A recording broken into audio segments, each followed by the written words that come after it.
Eu nunca vou esquecer o cheiro daquele dia. Óleo de fritura misturado com perfume caro, aquele tipo de contraste que só existe em shoppings de São Paulo. Estava parada na praça de alimentação do Shopping Eldorado, Zona Oeste, segurando uma bandeja com sobras do meu almoço. 2 pedaços de frango que Davi não quis comer, algumas batatas murchas, metade de um refrigerante quente. Meu filho de 7 anos puxava minha blusa pedindo sorvete, e eu calculava mentalmente se os R$ 23 que sobravam no cartão aguentariam até o fim do mês. Era 14 de março de 2024, uma quinta-feira comum, até deixar de ser. Foi quando vi o menino. Ele devia ter uns 9 anos, talvez 10, magro demais para a idade, com uma camiseta do Palmeiras 3 tamanhos maior que o corpo dele. Estava parado a uns 5 metros de mim, olhos fixos na minha bandeja. Não era aquele olhar de criança querendo guloseima. Era fome de verdade. O tipo de fome que reconhece sobra como refeição. Ele deu 2 passos na minha direção, hesitou, olhou para os lados como se checasse se alguém estava vendo, e sussurrou tão baixo que quase não ouvi. A senhora vai jogar isso fora? Meu estômago virou. Não pela pergunta, mas porque entendi na mesma hora, aquele menino era eu 15 anos atrás. Antes que eu pudesse responder, uma mão pousou no meu ombro. Virei e dei de cara com um homem alto, boné puxado para baixo, óculos escuros dentro do shopping. Levei 2 segundos para processar, e quando processei, meu coração quase saiu pela boca. Gabriel Jesus.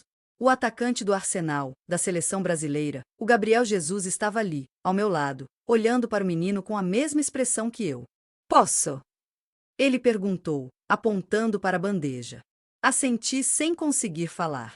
Ele pegou a bandeja das minhas mãos, se abaixou na altura do menino e disse com aquela voz calma que eu já tinha ouvido 1000 vezes na TV. E aí, campeão? Tá com fome?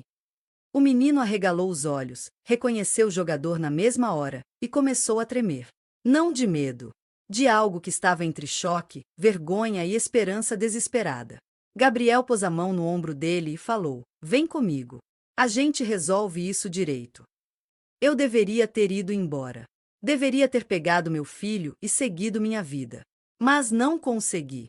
Fiquei ali, assistindo Gabriel Jesus levar aquele menino até o madeiro, sentar com ele, pedir 3 hambúrgueres, batata grande, milkshake, e ficar ali conversando enquanto o garoto comia como se fosse a última refeição da vida dele. As pessoas começaram a perceber, tirar foto de longe, mas ninguém teve coragem de interromper. Havia algo sagrado naquela cena. Depois de uns 20 minutos, Gabriel voltou até mim. Eu ainda estava plantada ali feito poste. Você conhece esse menino? Ele perguntou. Não, nunca vi antes. Então por que você ficou? A pergunta me desarmou. Respirei fundo e a verdade saiu antes que eu pudesse filtrar, porque eu já fui ele. Gabriel tirou os óculos. Olhou para mim de um jeito que não era curiosidade, era reconhecimento. Como se ele também tivesse estado ali. Como é seu nome? Renata. Renata, aquele menino se chama Lucas. Ele mora com a avó a 3 quarteirões daqui, num cortiço da rua Guaicurus. A mãe dele morreu ano passado, o pai desapareceu, e a avó recebe um salário mínimo limpando escritório à noite. Ele vem aqui todo dia depois da escola pedir comida. Todo dia. Minha garganta fechou. Como você sabe disso tudo? Porque eu perguntei. E por quê? Se a gente não fizer nada, daqui a 10 anos ele vai estar pedindo outra coisa bem mais perigosa que sobra de frango. Ele puxou o celular, digitou alguma coisa e mostrou para mim. Era uma lista de contatos com nomes que eu não reconhecia, mas que pareciam importantes. Eu vou ajudar esse menino. Mas não sozinho. Preciso de gente da região, gente que conheça a realidade dele. Gente como você. Eu não tenho dinheiro, não tenho estrutura, mal consigo pagar minhas contas. Não precisa de dinheiro. Preciso de alguém que entenda o que é viver assim. Alguém que não vai transformar ele em projeto, mas em gente. Antes que eu pudesse processar, ele perguntou: Você topa? Eu devia ter dito não.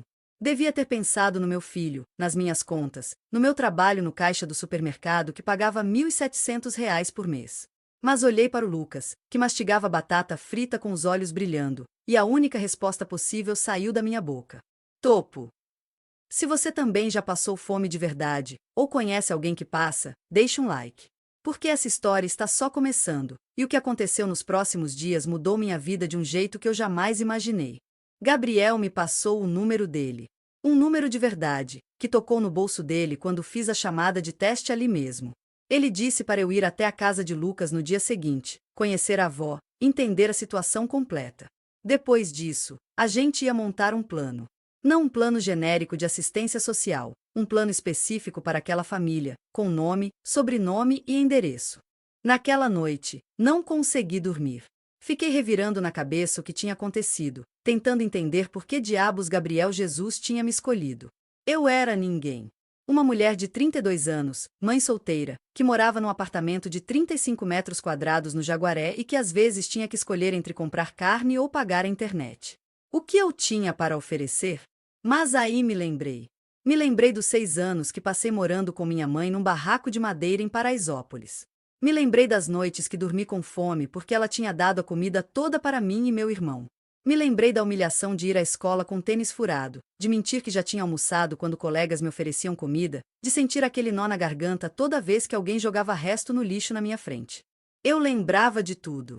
E foi isso que Gabriel viu em mim. Na sexta-feira, 15 de março, saí do trabalho às 14 horas, peguei 2 ônibus e desci na Barra Funda. A rua Guaicurus era exatamente o que eu imaginava. Prédios antigos divididos em dezenas de cubículos, roupas penduradas em varais improvisados, cheiro de esgoto misturado com comida. Encontrei o número que Gabriel tinha me passado, um sobrado azul descascado com uma escadaria externa de ferro enferrujado. Subi até o 2º andar e bati na porta. Quem abriu foi uma mulher baixa, cabelos grisalhos presos num coque, rosto marcado por rugas que pareciam mais profundas do que a idade dela justificava. Ela tinha uns 60 e poucos anos, mas a vida tinha cobrado pedágio. Dona Maria? Perguntai. Ela me olhou desconfiada. Quem é você? Meu nome é Renata. Eu conheci seu neto ontem no shopping. Vim aqui por quê? Porque o jogador mandou você, né? Ela cortou e abriu mais a porta. Entra. Lucas falou que ia vir alguém. O cômodo era minúsculo. Uma cama de casal encostada na parede, um fogão de 2 bocas, uma geladeira pequena que zumbia alto, uma mesinha de plástico com 2 cadeiras. Lucas estava sentado no chão fazendo lição de casa num caderno todo amassado. Quando me viu, deu um sorrisinho tímido. Oi, tia. Oi, campeão. Dona Maria me ofereceu café. Aceitei, mesmo sem querer, porque sabia que recusar seria ofensa. Sentamos na mesinha, e ela começou a falar. Sem filtro, sem vergonha, apenas cansaço. A mãe do Lucas morreu de câncer em julho do ano passado. Ela tinha 29 anos. Trabalhou a vida inteira de faxineira, nunca teve plano de saúde, quando descobriu já estava espalhado. O pai dele, esse sumiu quando ela adoeceu. Disse que ia buscar dinheiro para o tratamento e nunca mais voltou. Lucas ficou comigo porque não tem mais ninguém. Eu ganho R$ 1.412 limpando escritório das 22 horas às 6 horas. Pago R$ 650 de aluguel desse buraco aqui, R$ 200 de luz e água, R$ 150 de gás e condução. Sobra R$ 412 para comida, remédio, material escolar. Você acha que dá? Os números martelaram na minha cabeça. Não dava. Não dava nem perto. Lucas vai na escola? Perguntai. Vai. Na Emílio Ribas, ali perto. Ele é bom aluno, sabe? Tira nota boa, nunca falta. Mas eu sei que ele passa fome. Eu sei que ele catava comida no shopping porque eu não consigo dar 3 refeições por dia para ele. Eu sei, e isso me mata por dentro todo santo dia. A voz dela quebrou. Lucas parou de escrever e olhou para a avó com aquela expressão de criança que tenta ser forte para não piorar as coisas. O jogador falou que ia ajudar. Mas gente rica sempre fala isso, né? Aparece, tira foto, some. Eu já vi esse filme. Dessa vez vai ser diferente, eu disse, e nem sei de onde tirei tanta certeza. Passei 2 horas na casa deles. Anotei tudo, quanto gastavam, do que precisavam, quais eram as prioridades. Descobri que Lucas usava o mesmo tênis há 8 meses, que o uniforme da escola estava rasgado nas costas, que Dona Maria tomava remédio para pressão alta mas às vezes pulava doses para o dinheiro durar mais. Descobri que o sonho do menino era jogar futebol, mas que ele nunca tinha pisado num campo de verdade porque escolinha custava caro. Quando saí de lá, liguei para Gabriel e passei tudo. Ele ouviu em silêncio, e quando terminei, disse apenas: amanhã, 9 horas da manhã, na casa deles. Eu vou levar algumas pessoas. Não dormi de novo naquela noite. No sábado, cheguei às 8h45. Gabriel já estava lá, junto com mais 3 pessoas. Um homem de terno que se apresentou como Dr. Fábio, advogado, uma mulher com uma pasta cheia de papéis que disse ser assistente social da prefeitura, e um senhor mais velho, careca, que era dono de uma rede de padarias na Zona Oeste. Dona Maria quase desmaiou quando viu aquilo tudo. Gabriel começou: Dona Maria, eu não vim aqui para dar esmola. Vim para mudar a vida da senhora e do Lucas. Mas preciso que a senhora confie em mim. Ela olhou para ele com os olhos cheios de lágrima e apenas acenou com a cabeça. O advogado falou primeiro: eu verifiquei a situação do seu aluguel. A senhora está pagando um valor abusivo por esse imóvel, e ele não tem condições mínimas de habitabilidade. Vou entrar com uma ação para redução de aluguel e, paralelamente, vamos buscar uma moradia melhor através de um programa habitacional que eu tenho contato. A assistente social continuou: Lucas tem direito a benefícios sociais que a senhora não está recebendo. Vou regularizar tudo: Bolsa Família, Auxílio Criança, isenção de tarifa escolar. Além disso, vou inscrever a senhora num programa de requalificação profissional para aumentar sua renda. O dono das padarias foi direto: Dona Maria, a partir de segunda-feira a senhora trabalha para mim. Vou te colocar como supervisora de limpeza das minhas 5 unidades. Salário: R$ 2.800, com todos os direitos. Horário: 6 horas às 14 horas, para a senhora conseguir buscar o Lucas na escola.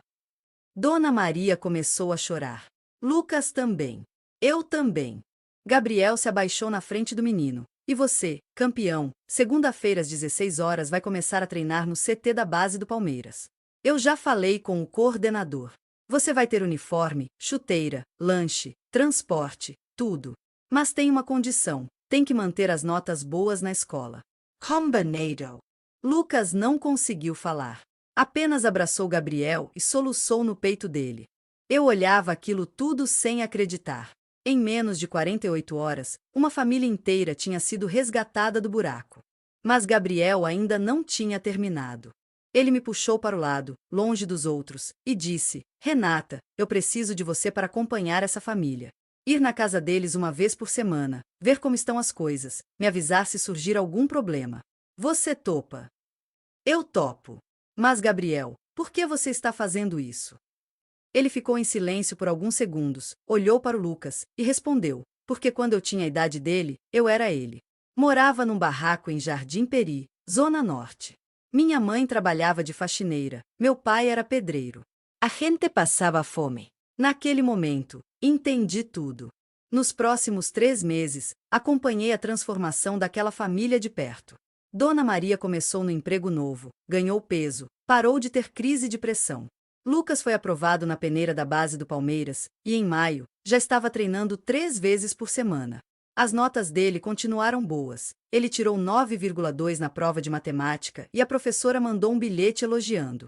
Gabriel não sumiu. Ele aparecia de vez em quando, sem avisar, só para ver como estavam as coisas. Às vezes levava pizza para eles jantarem juntos.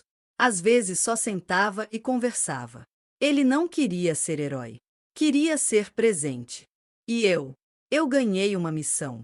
Gabriel me conectou com outras famílias na mesma situação. Viramos uma rede: eu, o advogado, a assistente social, o dono das padarias e mais umas 10 pessoas que Gabriel foi reunindo. Começamos a mapear crianças em situação de vulnerabilidade na Zona Oeste de São Paulo e a criar soluções específicas para cada caso. Não era caridade. Era justiça. Em junho de 2024, 3 meses depois daquele dia no shopping, Lucas fez seu primeiro gol num jogo da base do Palmeiras. Gabriel estava na arquibancada. Dona Maria também. Eu também. Quando a bola entrou, o menino correu para a lateral do campo, apontou para o céu e depois apontou para nós. Depois do jogo, fomos todos comer açaí numa lanchonete perto do Allianz Parque. Lucas estava eufórico, falando sem parar sobre o gol, sobre os colegas de time, sobre o técnico que disse que ele tinha futuro.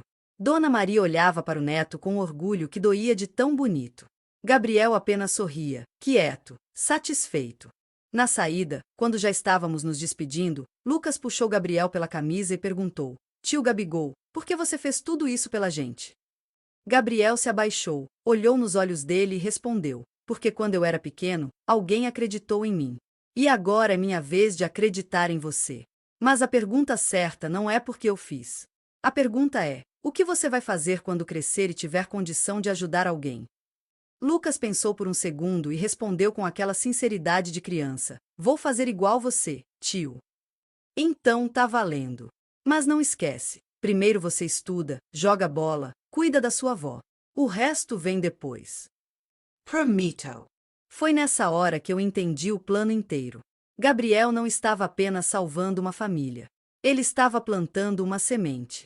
Lucas ia crescer sabendo que foi resgatado, e um dia, quando tivesse condição, ia resgatar outra pessoa.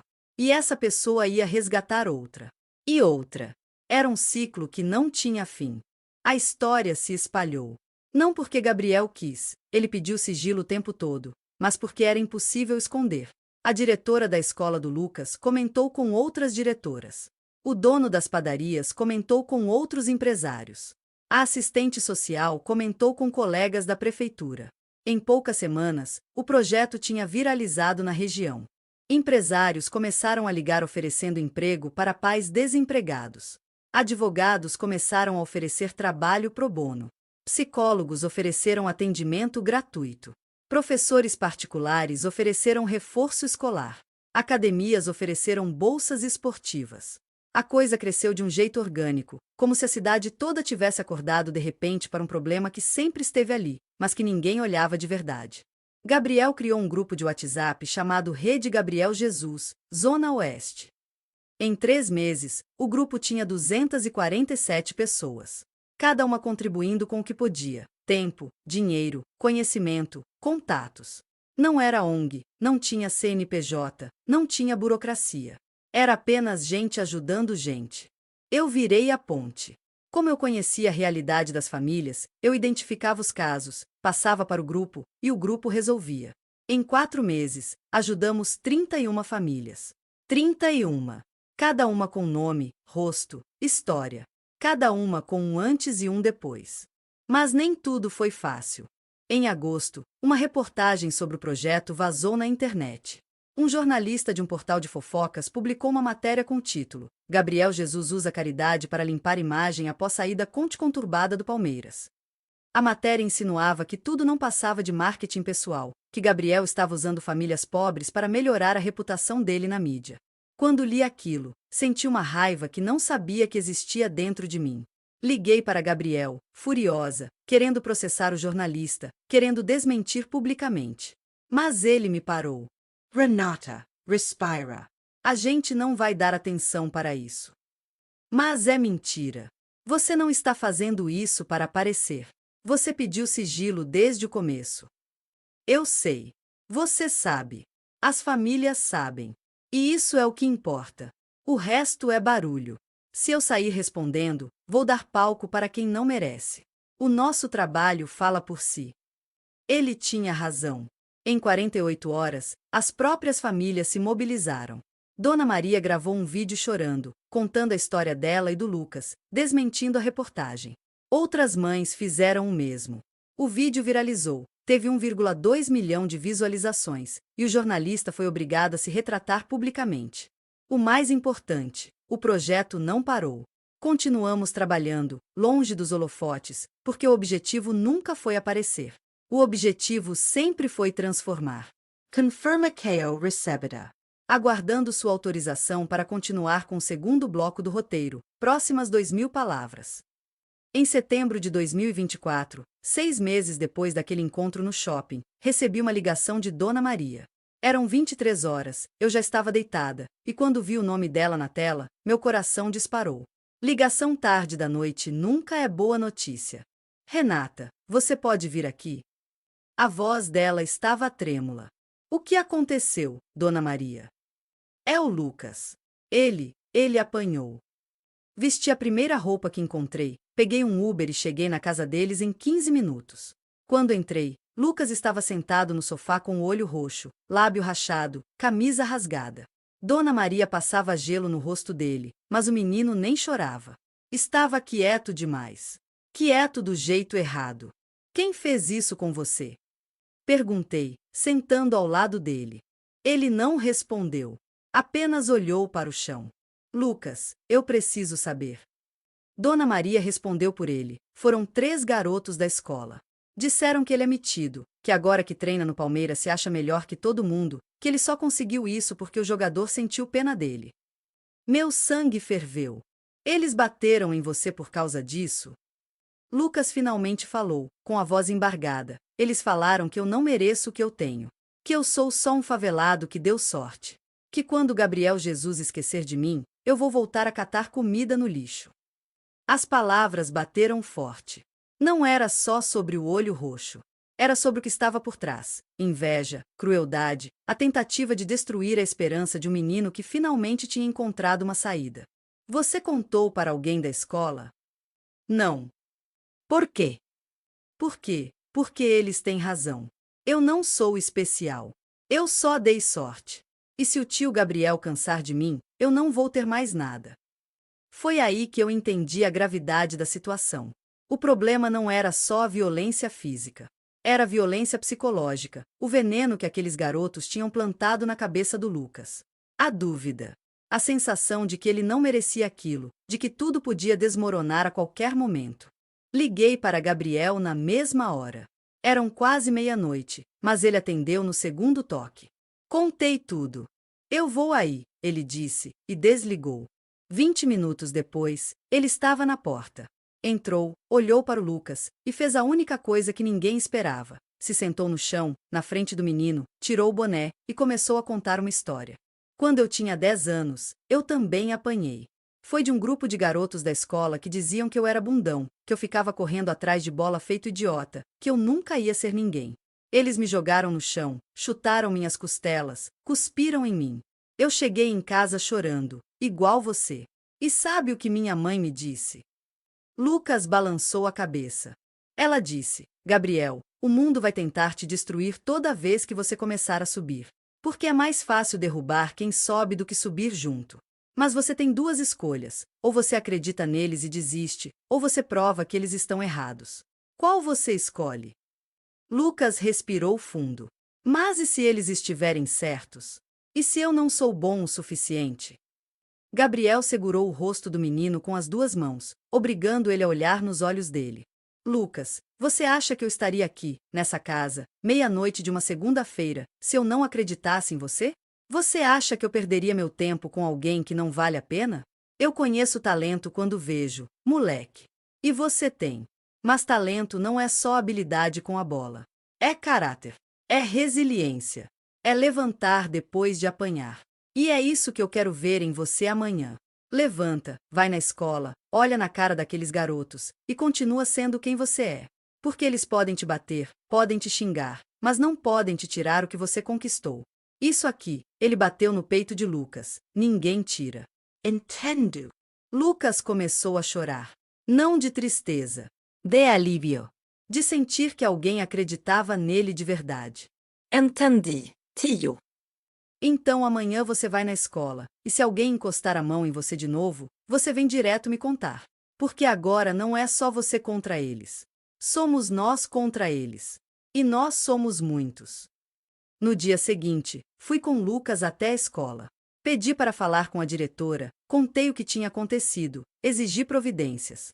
A diretora, uma senhora de uns 50 anos chamada Beatriz, ficou horrorizada.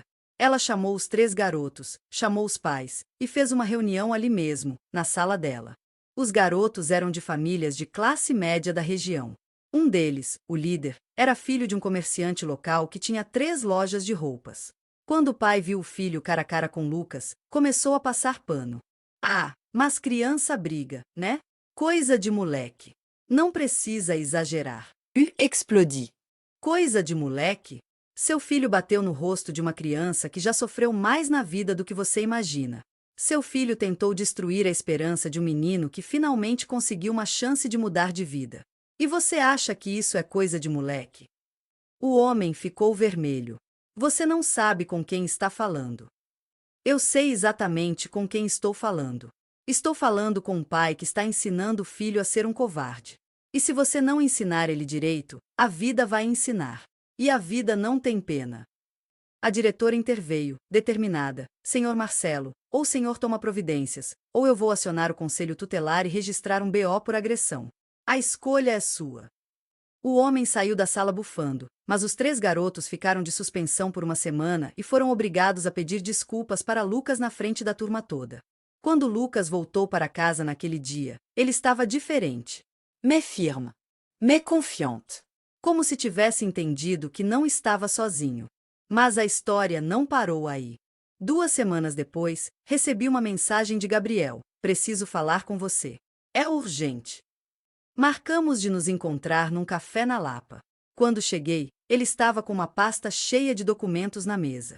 Renata, eu estive pensando. A gente está ajudando famílias uma por uma, e isso é incrível. Mas eu quero fazer algo maior. Algo que dure mesmo depois que eu não estiver mais aqui. O que você tem em mente? Ele abriu a pasta e mostrou plantas, orçamentos, projetos arquitetônicos. Eu quero construir um centro esportivo e educacional na Zona Oeste. Um lugar onde crianças como Lucas possam treinar, estudar, comer, receber acompanhamento psicológico, tudo de graça. Não quero que dependa de mim. Quero que seja uma estrutura que funcione sozinha, com parcerias, patrocínio, voluntariado. Quero que seja um lugar que transforme centenas de vidas, não só uma. Eu olhei para aqueles papéis e senti um arrepio. Não era mais um projeto. Era um legado. Quanto isso vai custar? 3 milhões. Eu já tenho 1 milhão. Preciso levantar os outros 2. E como você vai fazer isso? Vou pedir ajuda. Para empresários, para outros jogadores, para a prefeitura. E você vai me ajudar a montar o projeto social, o estatuto, os critérios de seleção. Você conhece essas famílias melhor do que ninguém. Eu preciso de você. Fiquei em silêncio, processando. Era enorme. Era arriscado. Era tudo o que eu sempre quis fazer, mas nunca tive coragem de tentar. Quando a gente começa? Agora. Nos 3 meses seguintes, trabalhamos feito loucos. Gabriel fez uma campanha nas redes sociais explicando o projeto. Jogadores como Neymar, Richarlison e Rafinha se juntaram, doando dinheiro e divulgando. Empresários da Zona Oeste fizeram eventos beneficentes. A prefeitura cedeu um terreno de 5.000 metros quadrados na Barra Funda. Em dezembro de 2024, tínhamos os 3 milhões. A construção começou em janeiro de 2025. Eu acompanhava a obra toda semana, vendo aquele terreno vazio se transformar em quadras, salas de aula, refeitório, biblioteca. Era surreal. Gabriel aparecia sempre que podia, mesmo estando na Inglaterra jogando pelo Arsenal. Ele fazia questão de participar de cada decisão, de cada detalhe. Lucas, enquanto isso, continuava crescendo. Ele foi promovido para uma categoria acima na base do Palmeiras. As notas dele na escola subiram. Ele fechou o ano com média 8,7. Dona Maria foi promovida a gerente de limpeza e passou a ganhar R$ 3.400. Eles saíram do cortiço e se mudaram para um apartamento de 2 quartos num conjunto habitacional digno, com direito à área de lazer e segurança. Mas o mais importante, Lucas começou a ajudar.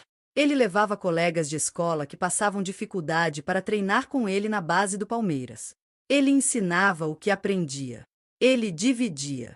Com 10 anos, aquele menino já tinha entendido o recado: ninguém vence sozinho. Em maio de 2025, o Centro Esportivo e Educacional Gabriel Jesus foi inaugurado. Eram 10 horas da manhã de um sábado ensolarado, e tinha mais de 500 pessoas na cerimônia. Famílias, crianças, empresários, políticos, jogadores, jornalistas. Gabriel fez um discurso curto, emocionado. Esse lugar não é meu. Esse lugar é de cada criança que vai passar por aqui. É do Lucas, da Renata, da Dona Maria, de todos que acreditaram que dá para mudar o mundo uma vida de cada vez. Eu sou só o cara que teve a sorte de poder ajudar. Mas quem vai fazer a diferença de verdade são vocês. Então vamos trabalhar. Depois do discurso, ele cortou a fita inaugural ao lado do Lucas. O menino estava com a camisa do Palmeiras, chuteira nova, sorriso de orelha a orelha. Quando a fita foi cortada e as portas se abriram, 120 crianças entraram correndo, gritando, pulando, ocupando as quadras, as salas, o refeitório. Eu vi Dona Maria chorando. Vi mães abraçando os filhos. Vi pais agradecendo, emocionados. E vi Gabriel, ali no canto, sozinho, apenas observando. Ele não queria ser o centro. Ele queria ver o resultado. Me approximai deli. Você conseguiu. Ele sorriu. Não, nós conseguimos. Naquele dia, 120 crianças começaram uma nova vida. Hoje, 7 meses depois, o centro atende 340 crianças e adolescentes de 6 a 17 anos. Oferecemos futebol, vôlei, basquete, judô, aulas de reforço escolar, inglês, informática, teatro, música. Temos nutricionista, psicóloga, assistente social. Tudo gratuito. Tudo financiado por parcerias com empresas locais e doações de pessoas comuns que acreditam no projeto. Eu larguei o emprego no supermercado. Hoje sou coordenadora pedagógica do centro. Ganho R$ 4.200, com carteira assinada, benefícios e a sensação de que finalmente estou fazendo algo que importa. Lucas. Lucas está com 11 anos agora. Foi convocado para a seleção brasileira sub-11. Joga como atacante, usa a camisa 9 e já marcou 14 gols nessa temporada. Mas o mais importante, continua sendo humilde, respeitoso, solidário. Ele não esqueceu de onde veio.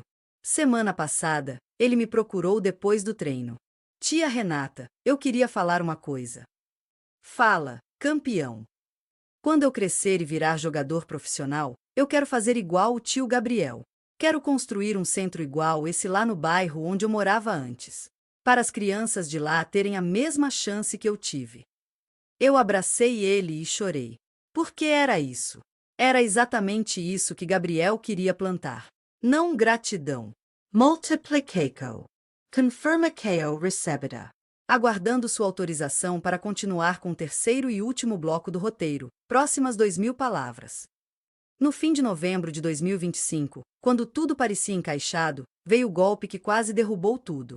Era uma terça-feira, 3 da tarde, e eu estava na sala de informática do centro ajudando 3 meninos a fazer um trabalho de ciências.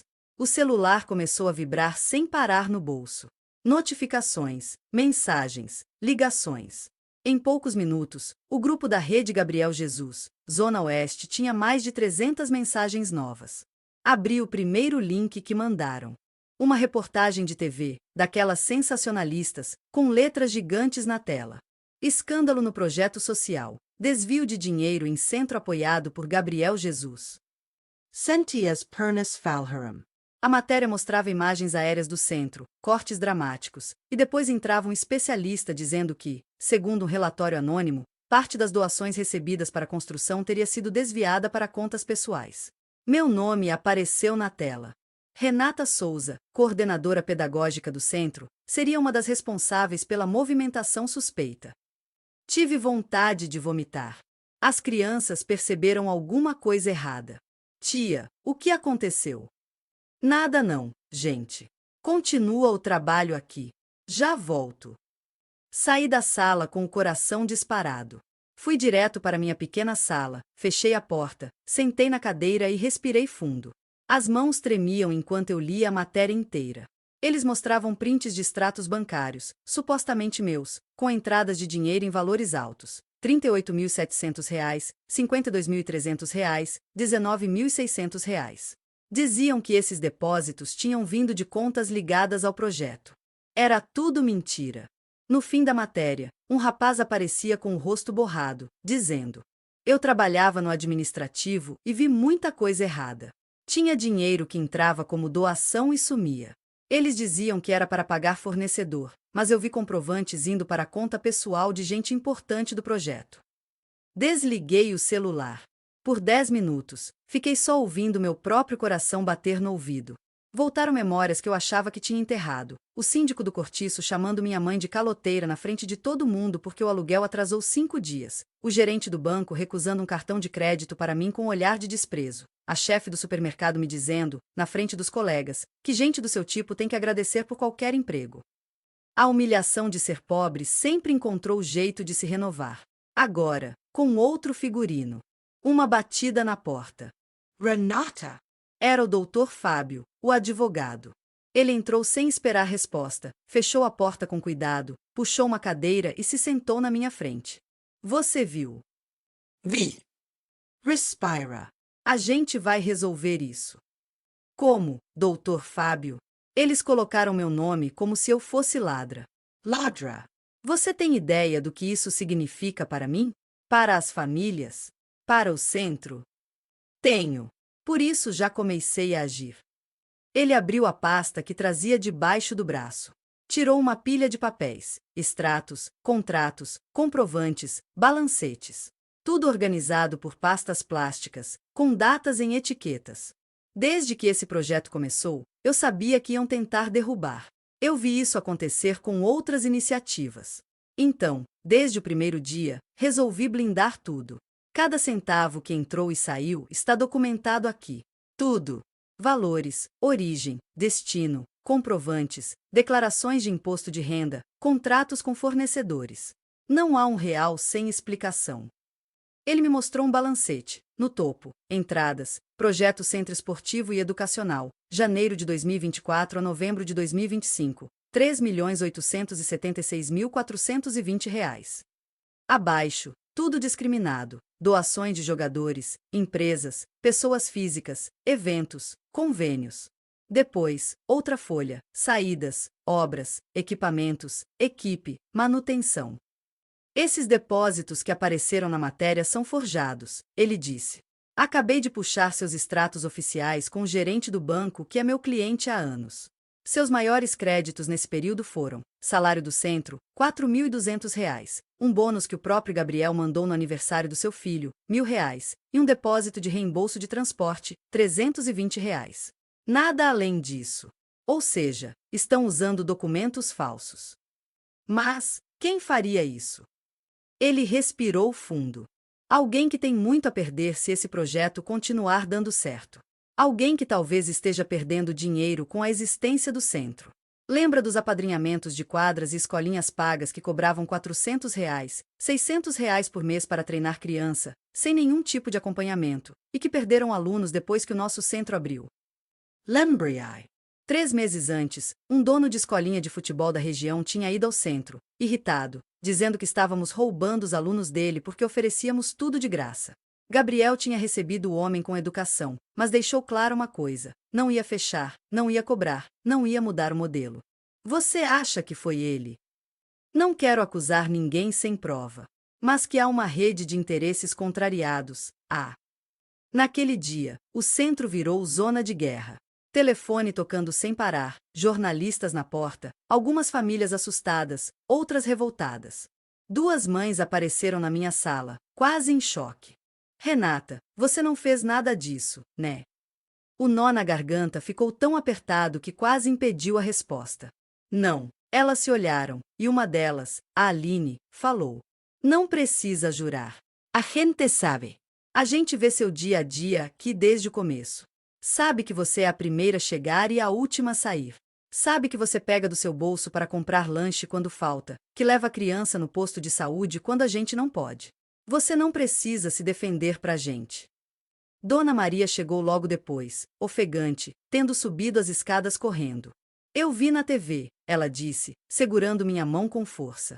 Sei que é mentira. Se você fosse ladra, eu ainda estava morando naquele buraco da Guaicurus. Eu não acredito neles. Eu acredito em você. As palavras dela me seguraram num lugar onde eu quase estava caindo. No fim da tarde, Gabriel desembarcou apressado no centro. Tinha vindo direto do aeroporto. Nem passou em casa. Entrou na minha sala, me abraçou sem dizer nada por alguns segundos. Depois se afastou, me olhou firme e disse: Você sabe que isso é armação, né? Zai. Mas o resto do mundo não sabe. Então a gente vai mostrar. Ele chamou todo mundo para o refeitório, funcionários, voluntários, algumas famílias que ainda estavam lá, o doutor Fábio, a assistente social, o dono das padarias, até a diretora da escola do Lucas. O refeitório encheu. No canto, 2 repórteres de TV tentavam filmar de longe. Gabriel subiu numa cadeira. Eu não costumo falar publicamente desse projeto. Quem me conhece sabe. Mas hoje é diferente.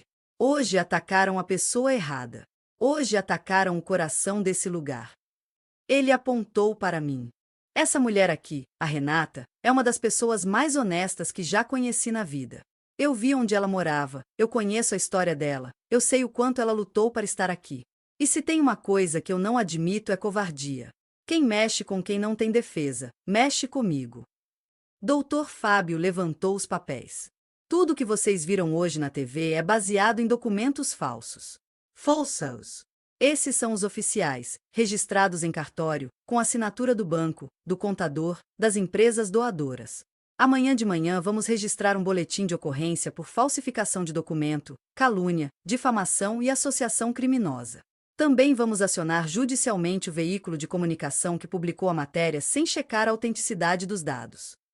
Uma mãe levantou a mão. E se eles não acreditarem? Dessa vez, quem respondeu foi a assistente social. Eles não precisam acreditar. Basta a justiça acreditar. E a justiça trabalha com documento. E documento é o que não falta. Enquanto ela falava, vi algo incrível acontecer. Um pai que eu só conhecia de vista levantou e disse: Eu sou pedreiro. Trabalhei na construção daqui durante 4 meses. Nunca vi material sumir, nunca vi pagamento por fora. Tudo era anotado, registrado, checado. Eu assino embaixo que isso aqui é sério. Uma professora de reforço levantou. Eu dou aulas voluntárias aqui 3 tardes por semana. Se esse lugar fechar por causa de mentira, eu vou na porta da emissora dormir lá até eles consertarem. Dona Maria levantou a mão também. Eu não sei falar bonito, não. Mas sei falar a verdade. O Lucas tá vivo porque esse lugar existiu pra gente. Se esse lugar fechar, eu não vou ter coragem de olhar pra cara do meu neto. Então, se quiserem fechar, vão ter que passar por cima de mim. Uma por uma, as pessoas começaram a falar. Histórias, números, datas. A mãe que saiu da violência doméstica porque conseguiu emprego numa das padarias da rede. O adolescente que largou o tráfico depois de entrar no judô. A menina que nunca tinha tocado um instrumento na vida e agora tocava violão no coral. Aquela era a maior prova que qualquer tribunal poderia ter: vidas mudadas. Gabriel esperou todo mundo falar. Depois, fez algo que ninguém esperava. Se algum de vocês aqui dentro já viu alguma coisa errada nesse projeto, alguma coisa sem explicação, algum dinheiro sumido, algum favorecimento, algum documento estranho, esse é o momento de falar. Ninguém vai ser punido por levantar questão agora. Se tiver algo errado, a gente conserta. Mas se não tiver, a gente vai até o fim. Silêncio. Olhei em volta. Cerca de 100 pessoas no refeitório. Ninguém se mexeu. Então ele concluiu. Então é isso. Nós sabemos o que é verdade. Eles têm documentos falsos. Nós temos documentos verdadeiros. Ele apontou para as pessoas. Temos isso aqui. Vocês. E ninguém derruba quem está em pé com tanta gente segurando. Naquela noite, de volta em casa, sentei na mesa da cozinha com o Dr. Fábio e espalhei os papéis na frente dele. Extratos, comprovantes, contratos. O cheiro de café coado preenchia o apartamento pequeno, o mesmo cheiro que me acompanhou a infância inteira. Vamos montar essa linha do tempo direito, ele disse. Cada ataque que fizerem, a gente responde com fato. Eles trabalham com narrativa, a gente trabalha com verdade. Passamos horas organizando tudo. Colamos post-its coloridos na parede. Janeiro 24, Lende. Março 24, primeira doação grande. Junho 24, contrato com construtora. Janeiro 25, início da obra. Maio 25, inauguração. Novembro 25, auditoria voluntária. Sim, auditoria. Meses antes, um dos empresários da rede tinha sugerido que uma consultoria independente revisasse todas as contas do projeto. Na época, achei exagero. Agora, era nosso escudo. A auditoria concluída em setembro de 2025 mostrava, em mais de 100 páginas, que não havia desvio, superfaturamento, nem qualquer irregularidade relevante. Apenas um atraso no pagamento de uma nota de R$ 2.300 por erro de sistema. O relatório tinha firma reconhecida, selo digital, tudo. O plano ficou claro. No dia seguinte, às 10 horas, faríamos uma coletiva de imprensa no próprio centro. Gabriel não queria, mas aceitou quando o Dr. Fábio argumentou. Se a gente não falar, eles falam por nós. A coletiva foi um circo. Câmeras, microfones, repórteres de todos os lados. Tentavam arrancar frases de efeito, provocar, distorcer. Gabriel, de novo, foi direto. Ontem saiu uma matéria dizendo que há desvio de dinheiro aqui. Isso é mentira. E hoje vamos mostrar por quê. Dr. Fábio exibiu em um telão o extrato oficial da conta do projeto. Mostrou entradas e saídas, com valores e datas. Apontou, aqui, 14 de fevereiro, doação de R$ 500 mil de um grupo de atletas. Aqui, 20 de março, pagamento de R$ 498 mil para a construtora responsável pela fundação do prédio. Comprovante aqui. Depois, exibiu o meu extrato. Mostrou que não existiam aqueles depósitos de dezenas de milhares. Que a farsa estava evidente. Essas imagens que vocês exibiram ontem foram adulteradas. Já temos laudos iniciais que indicam manipulação digital. E vamos pedir perícia oficial. Uma repórter tentou insistir. Mas, doutor, e o ex-funcionário que disse ter visto coisas erradas? Nós pedimos a identidade dele formalmente à emissora e ainda não obtivemos resposta. Assim que soubermos quem é, vamos chamar essa pessoa para depor oficialmente. Se ele tiver algo concreto, ótimo, vamos investigar. Se não tiver, ele vai responder por falsa denúncia. Um jornalista mais jovem levantou. Renata, como você se sentiu ao ver seu nome envolvido em acusação de desvio de dinheiro? Por um segundo, quase falei devastada. Mas respirei, olhei para trás, vi o rosto de Dona Maria, de Lucas, das crianças da plateia. E respondi de outro jeito.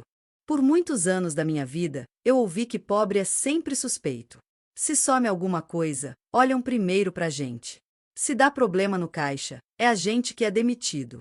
Se tem furto na loja, é a gente que é revistado. Quando vi meu nome naquela matéria, senti tudo isso de volta. Mas hoje, vendo esse refeitório cheio, vendo os papéis ali, vejo que pela primeira vez a gente também tem voz e prova. Então, vou responder do meu lugar de sempre, de quem nunca teve dinheiro sobrando, mas sempre teve a consciência limpa. E isso, nenhum jornal consegue sujar. Algumas pessoas aplaudiram. Outras filmaram. Depois da coletiva, a emissora tirou a matéria original do ar e publicou uma atualização, dizendo que novos documentos foram apresentados pela defesa. O estrago, porém, já estava feito. Mas algo inesperado aconteceu. As redes começaram a se encher de depoimentos. Vídeos de mães, pais, crianças, vizinhos. Gente que nunca tinha posto câmera na frente do rosto. Eles contavam histórias, mostravam boletins de notas melhorando, mostravam a chave do novo apartamento, fotos do primeiro emprego com carteira assinada, o exame médico que mostrava a pressão controlada depois de meses de acompanhamento. Histórias com data, endereço, rosto. Mais fortes que qualquer acusação anônima. 2 dias depois, o jornalista que tinha assinado a matéria foi afastado do cargo. A emissora anunciou investigação interna sobre falhas no processo de apuração. Para mim, não interessava a queda de ninguém. Interessa uma coisa só: o centro não fechou. As crianças voltaram aos treinos, às aulas, às brincadeiras. Uma semana depois da tempestade, numa tarde chuvosa de sexta-feira, Lucas entrou na minha sala batendo a chuteira na porta para tirar a lama. Tia, posso falar com você rapidinho? Claro. Senta aí. Ele se sentou, mexendo no cadarço, tímido. Eu vi tudo o que falaram de você na TV. Mas eu sabia que era mentira. Porque se alguém aqui tá sempre me puxando a orelha para eu não pegar nada que não é meu, é você. Se você fosse ladra, eu tava enrolado, né? Ele riu, tímido. Eu ri também, com lágrimas nos olhos. Mas eu fiquei pensando, ele continuou. Se estão atacando a senhora é porque esse lugar é importante. Ninguém gasta energia para derrubar o que não vale nada. Então quer dizer que a gente tá incomodando as pessoas certas, né? Olhei para aquele menino de 11 anos, que já falava como um adulto calejado, e senti um orgulho que não cabia no peito. É exatamente isso, Lucas.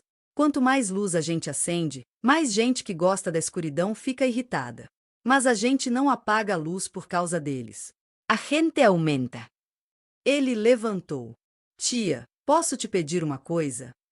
Pode. Quando eu tiver mais velho, se eu entrar mesmo no profissional, eu não quero só um centro no meu bairro. Quero fazer um campeonato entre todos os centros. Tipo uma liga. Para quem um dia foi ajudado, ajudar também. Você me ajuda a organizar isso? Ajudo. Com uma condição. ¿Cuál? Quando você for dar entrevista depois de meter 3 gols e te perguntarem de onde você veio, você vai lembrar de falar da sua avó, desse lugar e de cada pessoa que te estendeu a mão. Pode ser. Ele sorriu. Prometo. Os meses seguintes foram de reconstrução silenciosa da confiança. Algumas empresas que tinham travado doações por medo voltaram. Uma plataforma de financiamento coletivo fez uma vaquinha para custear os processos judiciais, e em uma semana arrecadou R$ 148.300 com doações médias de R$ 37.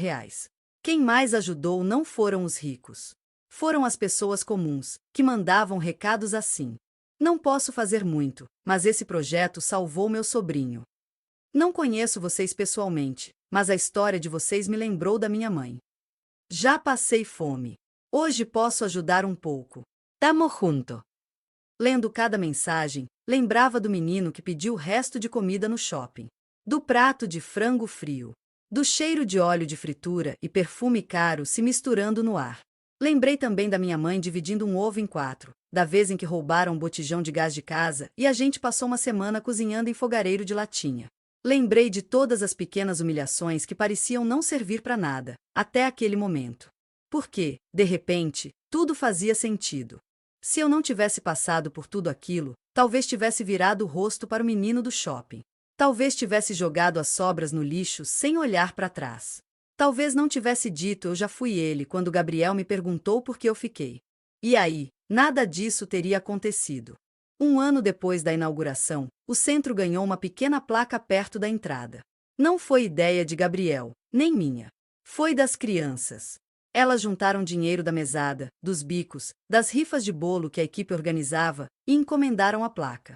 Nela, estava escrito: para quem um dia teve fome, mesmo assim, dividiu o pouco que tinha. Obrigado, Renata. Quando vi, desabei. Gabriel apareceu ao meu lado, leu a placa em silêncio e falou: agora tá oficial. Você não é só parte da história. Você é a fundadora. Respondí rindo entre lágrimas. Fundadora de centro e suspeita de desvio, tudo no mesmo pacote. Viu que currículo bonito? Ele riu alto. É assim que a gente sabe que tá no caminho certo. Quando tentam te sujar e não conseguem, você brilha mais. Naquela noite, em casa, sentei com meu filho Davi no sofá. Ele estava com 9 anos, maior, mais esperto, mexendo no celular. Filho, posso te contar uma coisa que aconteceu comigo? Pode, mãe. Contei tudo. O menino no shopping, o Gabriel, o Lucas, a Dona Maria, o centro, a acusação, a defesa, a placa. Davi ouviu em silêncio, coisa rara para ele. No fim, perguntou: mãe, quando eu vi você na TV, falando naquela coletiva, eu achei você muito corajosa. Você tava com medo? Demais. Então como você conseguiu falar daquele jeito?